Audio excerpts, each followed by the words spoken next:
Hello everyone and welcome to our session of Learning German with EGIFL.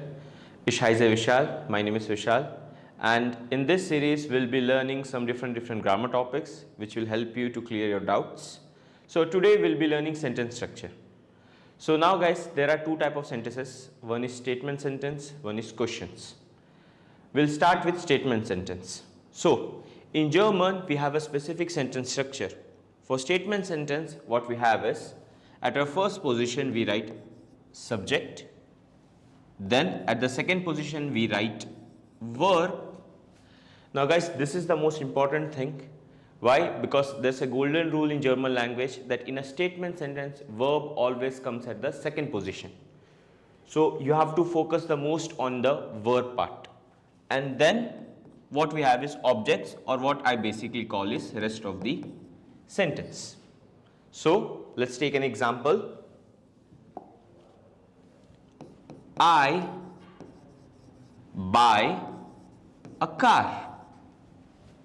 Now here what we have is, at first position we have our subject. Then as I told you, at my second position we have our verb. And then we have the rest of the sentence. Now let's translate this sentence to German. So for I, the word in German is, I'll give you 2 seconds, take a guess.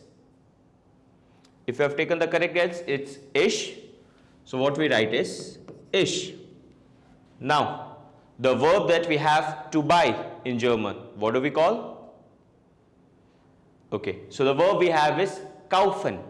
Now as you know, verb is conjugated based on subject. For that we have already given another video. You can look out for that thing, for verb conjugations. Now as you all know, for kaufen, okay, that is our infinite form, the conjugation based on our subject is kaufe.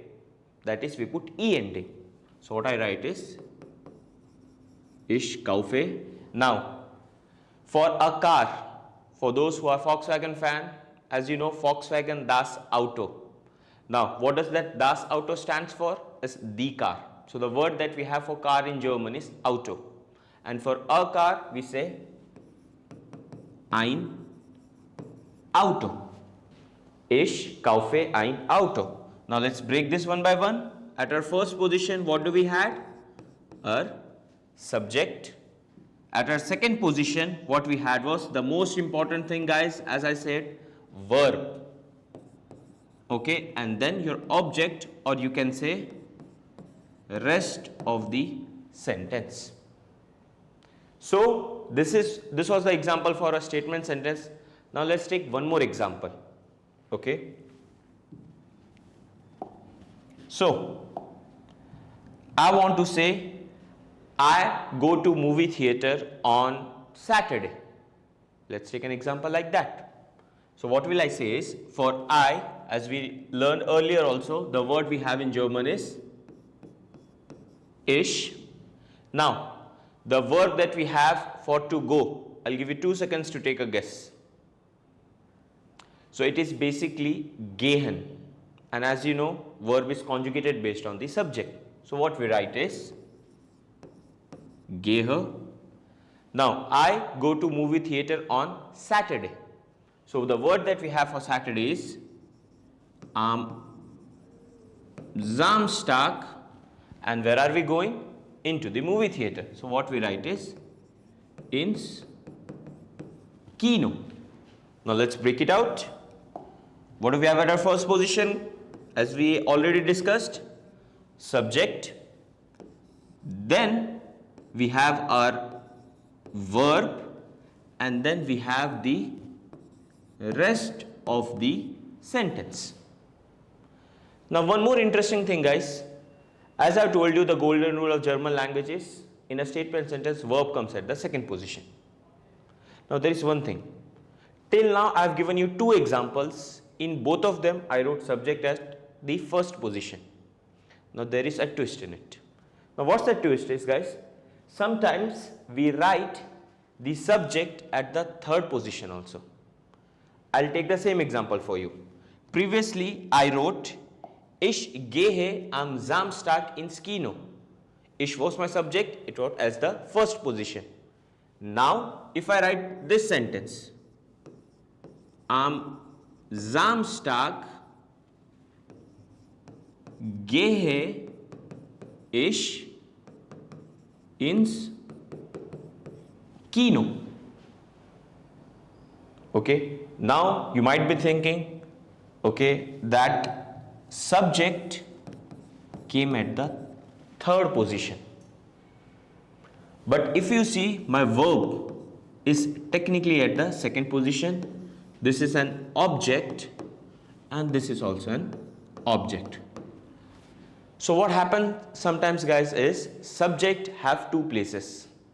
Either it can be before verb that we did in the previous sentence, Ich gehe am Samstag ins Kino, or it can be after the verb. That is the example that is given here right now. Both of them are correct. Meaning wise, both of them are same. The difference is whenever or whatever we start our sentence with. So what we are trying to do is we are emphasizing on that part. Like suppose in this example, when I started my sentence with a subject, I want people to notice that I am going to movie theater on Saturday. That's the reason I started my sentence with a subject. Coming to the next sentence, here am Samstag gehe ich ins Kino. I want people to notice that I am going to movie theater on when? On Saturday. I want the Saturday as the highlighted part. I want to emphasize this part. That's the reason I started my sentence with this thing.